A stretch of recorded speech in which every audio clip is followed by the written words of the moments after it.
श्री कृष्ण कहते हैं कि सोचो, यदि नदी बीच में ही बहना छोड़ दे तो क्या होगा। उसका पानी ठहर जाएगा और वह कुछ ही दिनों में सूख कर नष्ट हो जाएगी। यही हमारी जिंदगी में होता है। यदि सफल होने के लिए आप कोई लक्ष्य तय करते हैं और उस लक्ष्य तक पहुंचने की पहली शर्त यह है कि आपको लगातार अपने लक्ष्य की ओर बढ़ते रहना है। यदि कहीं रुके तो असफलता निश्चित है। अपने मनपसंद लक्ष्य तक पहुंचना आसान कार्य नहीं होता।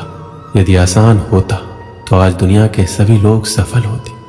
सफलता के रास्ते में बहुत सी बाधाएं सामने मुंह फैलाए खड़ी मिलती है। ये बाधाएं हमें रोकने की पूरी कोशिश करती है। जो लोग मन से कमजोर होते हैं, जिनका आत्मबल बहुत कम होता है, वह इन परेशानियों के आगे झुक जाते हैं और असफलता को स्वीकार कर लेते हैं और बाद में अपने भाग्य को कोसते हैं। लेकिन कुछ वीर लोग इन परेशानियों का सीना तानकर सामना करते हैं। भले ही लक्ष्य तक पहुंचने की गति में कुछ समय के लिए कमी आ जाए, लेकिन रुकते कभी नहीं है। और जो रुकते नहीं हैं, उन्हें अपनी मंजिल तक पहुंचने से कोई रोक ही नहीं सकता। ध्यान रखिए, लक्ष्य तक पहुंचने के लिए लगातार चलते रहना पहली शर्त है। लगातार बहती नदी ही अपनी मंजिल प्राप्त कर पाती है। समय हमेशा चलता रहता है, इसलिए दुनिया का हर इंसान समय का गुलाम है। हवा हमेशा चलती रहती है, कभी कम रफ्तार से तो कभी तेजी से, लेकिन रुकता कभी नहीं है। इसलिए दुनिया के किसी भी जीव का जीवन हवा के बिना संभव ही नहीं है।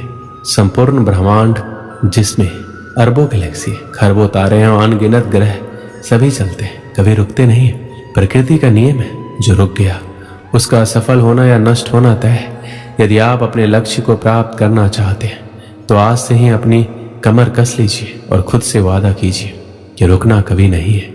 सोचो कि जो लोग अपना लक्ष्य केवल इसलिए छोड़ देते हैं कि इसके लिए चलना बहुत पड़ेगा, इससे ज्यादा बड़ी असफलता कोई नहीं हो सकती। क्योंकि सफलता और असफलता तो बाद की बात है। खुद को बिना प्रयास के असफलता की ओर धकेल देना, इससे बुरा कुछ नहीं हो सकता। आपका दिल आपका सबसे बड़ा दोस्त है। वह आपके लिए हमेशा धड़कता है ताकि आप अपनी मंजिल प्राप्त कर सकें।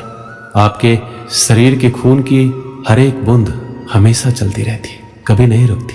किसके लिए? केवल आपके लिए। आपके शरीर के बहुत से अंग हमेशा चलते रहते और संदेश देते रहते। लगातार चलना ही सफल जीवन है। आपके कान हमेशा सुनते हैं, आपकी आंखें हमेशा देखती हैं। किसके लिए?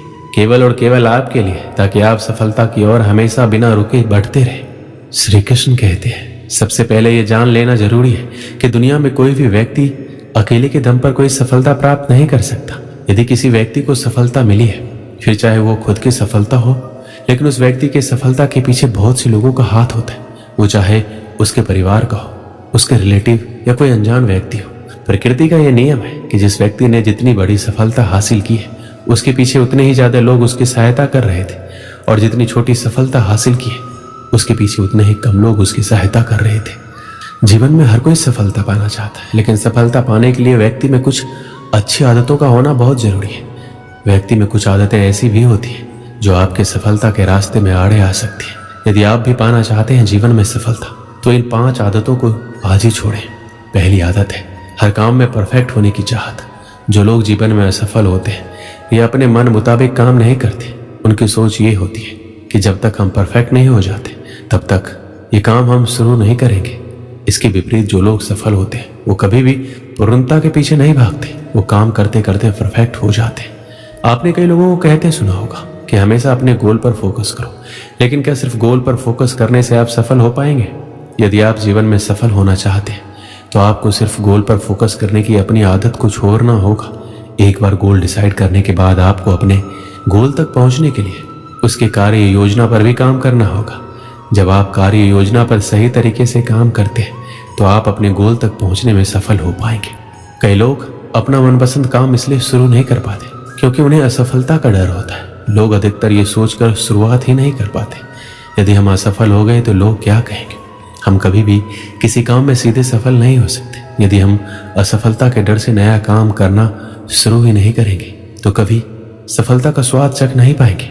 हमारे असफलता का एक बड़ा कारण होता है, हम फैसले अपनी प्राथमिकता के हिसाब से नहीं, बल्कि लोगों के हिसाब से लेते हैं। मान लीजिए कोई छात्र आर्ट्स लेना चाहता है, लेकिन उसके परिजन उसे विज्ञान लेने के लिए कहते हैं।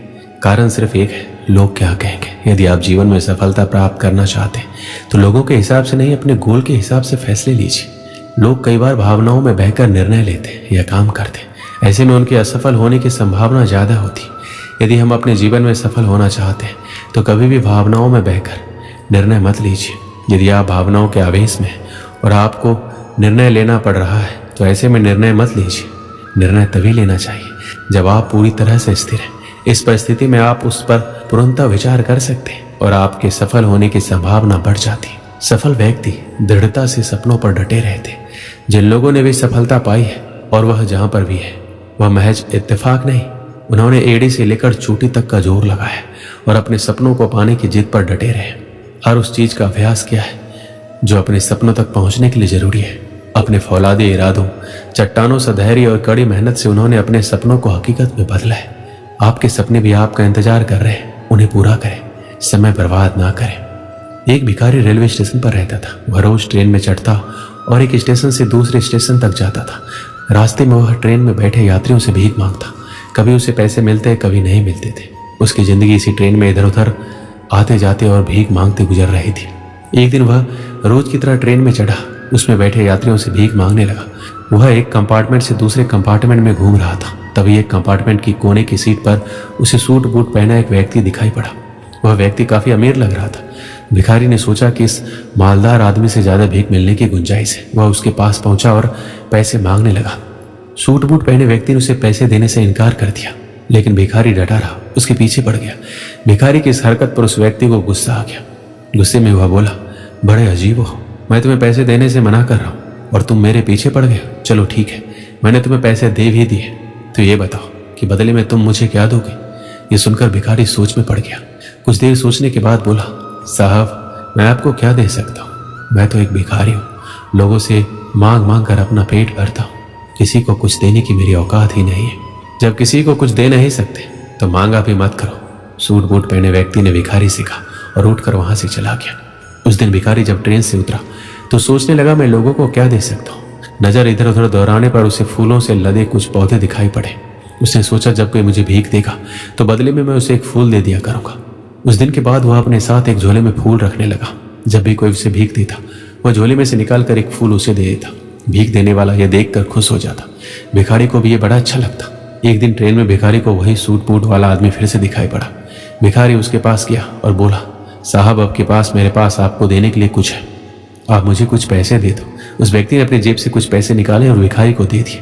बदले में भिखारी ने अपने झोले में से एक फूल निकाल कर उसे दिया। वह व्यक्ति खुश हो गया और बोला, मुझे लगता है कि तुम अब व्यापार सीख गए हो, तुम्हें लेन देन का समझ आ गया है। जब तक किसी को कुछ दे नहीं सकते तो लेना नहीं चाहिए, समझे। उस व्यक्ति का स्टेशन आ गया था।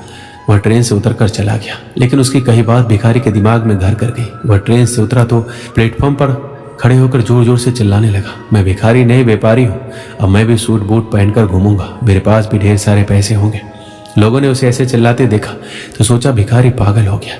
उस दिन के बाद 6 महीने तक भिखारी ना स्टेशन पर ना ही ट्रेन में नजर आया। 6 महीने बाद एक दिन ट्रेन में 2 सूट बूट पहने व्यक्ति मिले। एक व्यक्ति ने दूसरे व्यक्ति से कहा, आपने मुझे पहचाना, हम पहले 2 बार मिल चुके हैं। दूसरे व्यक्ति ने उत्तर दिया, नहीं तो मुझे ऐसा नहीं लगता, मेरे ख्याल से हम पहली बार मिल रहे हैं। दूसरे व्यक्ति ने कहा, आपको शायद याद नहीं है सर, मैं वही भिखारी हूँ जिसे पहली बार आपने सिखाया था कि लेन देन कितनी बड़ी बात होती है, और दूसरी बार सिखाया कि मैं भिखारी नहीं व्यापारी भी बन सकता हूँ, बशर्ते मैं अपनी सोच बड़ी कर लूँ। आज देखिए मैं एक व्यापारी बन गया हूँ। आपकी बात मानकर शुरुआत में मैं फूल तोड़कर बेचने लगा, कुछ पैसे जमा हुए तो मैं फूल खरीद कर बेचने लगा। आज मेरा फूलों का बहुत बड़ा व्यापार है। सब कुछ आपसे सीखा है। आपका बहुत धन्यवाद सर, मेरी जिंदगी बदलने के लिए। इस कहानी से हमें क्या सीख मिलती है? जब तक हम अपनी सोच बड़ी नहीं करेंगे जिंदगी एक ही रास्ते पर चलती रहेगी। अपनी सोच बड़ी कीजिए, जिंदगी बदल जाएगी। हम हमेशा छोटी सी चादर में सिमटे रहते और सोचते हैं हमारी पहुंच बस इतनी है, इससे आगे हम बढ़ नहीं सकते। अपनी चादर बड़ी करें, उसे और फैलाएं।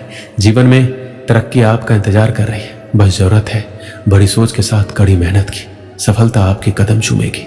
दोस्तों इस वीडियो में बस इतना है, मिलते हैं अगली वीडियो में। अपना ख्याल रखिएगा। जय श्री कृष्ण।